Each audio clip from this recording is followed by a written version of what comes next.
Good morning everyone, this is Kosala, also known as Marventus. Welcome back to Marv TV, and today we are taking a first look at Skyrim. Yes indeed, the new game from Bethesda in the Elder Scrolls series is out, and it is bolder, it is bigger and more magnificent than ever before. If you are a fan of the Elder Scrolls series, you know that this is the mother of all RPG series, with endless opportunities, endless questing, endless traveling, oh this, oh that. Now it has been heavily hyped, so I thought let's do a first look, a couple of videos on this, see where it's at.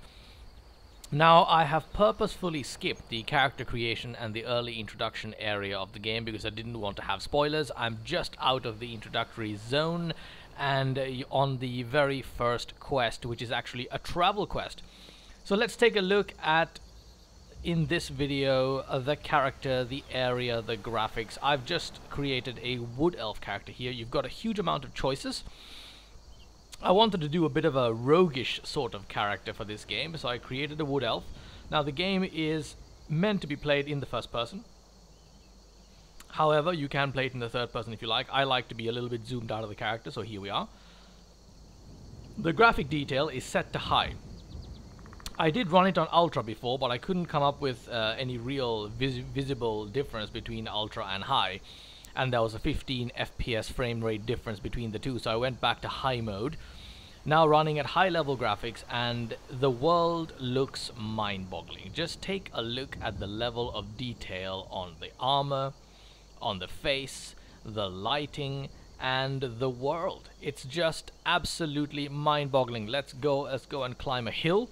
Climb a hill as one does in RPGs. One has to take the nearest hill and take a little look around. Mostly because I don't have the first foggiest idea where exactly I'm supposed to go, but that is all part of the Elder Scrolls experience, because you can go everywhere. Now if you take a look at the world here, this is the actual game world. It's not a backdrop you're looking at, it is the actual game world. That mountain there in the far distance, it is possible to walk all the way to the peak of that mountain.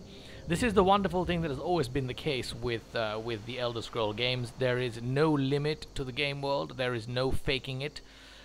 Behind us here, the Misty Mountains are actual Misty Mountains.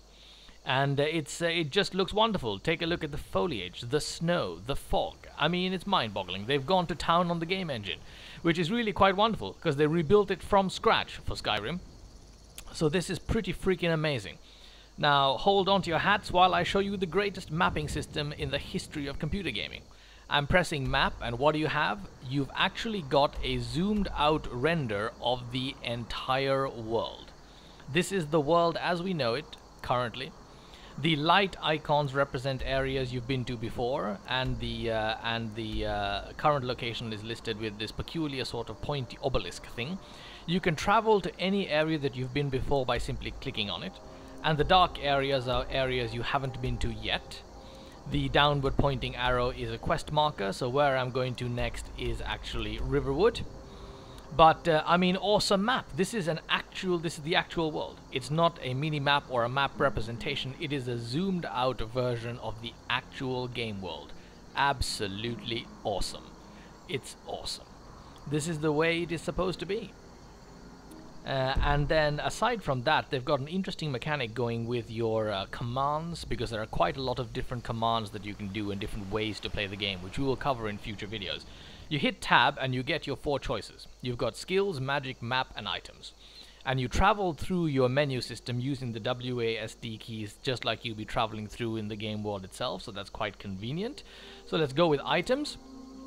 That gives you a list of all the items you have, and every single item has got a visual representation, as you can see. Alright, pretty damn amazing. Every single one of them is in high detail. And you can then filter based on types of items as well, so you can reach, as far as I can see, there's no limit to the inventory. I've been picking up all kinds of crazy shit, as you can see. Potions, food, I don't even know what to do with any of this stuff, but I'm picking it up anyway. Oh, it says right there, restore 15 stamina and generates 30% slower for 30 seconds. Well, there you have it. And there are books to read. The amazing amount of detail that you would normally expect from any Elder Scrolls game is actually here.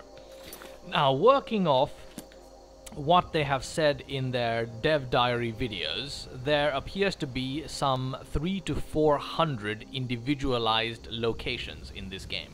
Dungeons, houses, rooms, etc., etc. Map locations. Now, the old Elder Scrolls games, in order to get them to be infinitely diverse, they regurgitated quite a very small amount of items, like rooms and dungeons. They all look the same. Now, what they've done in this game is put down an amazing amount of effort into creating hundreds of individually varied items rather than recycling existing items over and over again, along with existing NPCs, which you'll see immediately when you hit the initial introductory village. Every single face actually looks different, and every person is dressed differently. It's just an amazing amount of detail, which is really, really quite cool. Now, the combat system, which I will just touch on briefly because we'll go into that in more detail later on.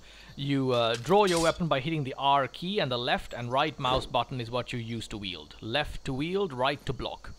If you hold down, you get a power charge, and you do a much bigger activity that utilizes stamina, which is the bar you see in the bottom right.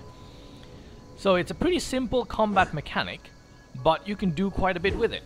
And I also noticed that if you roll a critical hit and manage to score a critical hit, it has a unique animation that it runs, which is a kill shot, which looks very cool as well. So there's all kinds of things to like about this game, and I've only had it on for about 20 minutes so far. Looking forward to bringing you a lot more videos on this in the future in various aspects. I'm not going to do a full let's play through style video because I'm assuming this game is going to take hundreds and hundreds of hours to play through properly.